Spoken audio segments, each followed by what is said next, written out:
মুন্সিগঞ্জ দিয়া গেলাম নতুন ডায়লগ, বুঝলে শরবত, না বুঝলে এক একটা ফুলের এক একটা গন্ধ। এই জন্য আমি আমার কথাই বলবো, আপনারা লাগাবেন না কোনো দ্বন্দ্ব। বুঝলে শরবত, না বুঝলে মুসিবত। মুন্সিগঞ্জ দিয়া গেলাম নতুন ডায়লগ, বুঝলে শরবত, না বুঝলে।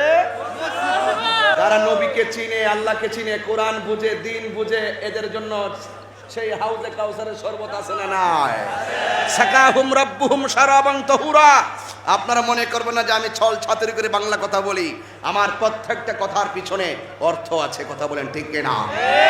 আর যদি আপনি না বুঝেন, কোরআন সুন্নাহর আলোচনা যদি বুঝে না আসে, মাথা যদি বিকৃত হয়ে যায়, আপনি যদি পছন্দ না করেন, তাহলে ওই যে আয়াত ওয়াকুদুহান নাস ওয়াল হিজারা উইদ্দাত লিল কাফিরিন, তোমার জন্য জাহান্নামের আগুন প্রস্তুত আছে। কথা বলেন ঠিক না বেঠিক?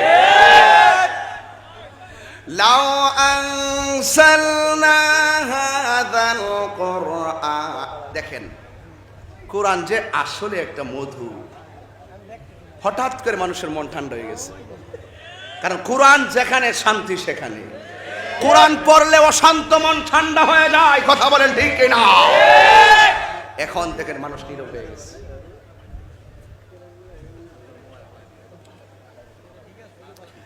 আমার যুবক ভাইয়েরা,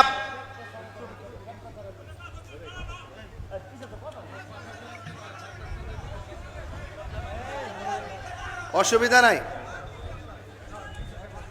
আপনারা জলে কিনলে গিয়া পিছনে দাঁড়াই থাকলে আমার অসুবিধা কি না? আমার কথা হলে যে দাঁড়ায় থাকলে অসুবিধা নেই, কিন্তু কথা বলা যাবে না, কারণ সাউন্ডটা তো মাইকে ঠাস করে চলে আসে, এটা আবার ক্যামেরায় যাবে, দেশ বিদেশের মানুষগুলো মন্দ বলবে, কারণ তেলাওয়াত হচ্ছে এইদিকে, কথা হবে পিছন দিকে, আমাদের ধর্মের ইমেজ নষ্ট হবে। কথা বলেন ঠিক না বেঠিক?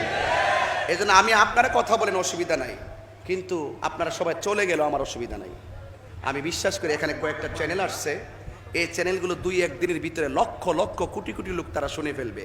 তাইলে আমাকে খেয়াল করতে হবে, এই ওয়াজ শুধু মুন্সিগঞ্জে সীমাবদ্ধ থাকবে না, এই ওয়াজ দেশ বিদেশে চলে যাবে। কথা বলেন ঠিক না বেঠিক? আমি একটা মেনটেন করে কথা বলতে হয়, এই জন্য কেউ কথা বলবেন না প্লিজ। আমি আবার পড়ছি, কোরআন আসলে একটা শান্তি।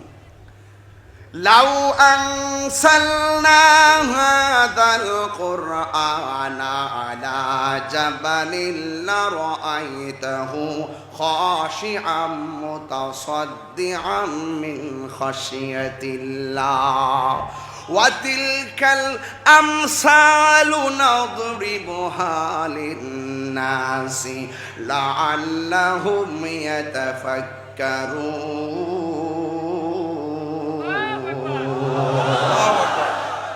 আমি দেখতে চাই মুন্সিগঞ্জের আওয়াজ, আবার পড়ছি। ওয়া তিলকাল আমসালু নাদরিবুহা লিন-নাসি লাআল্লাহুম ইয়াতাফাক্কারুন।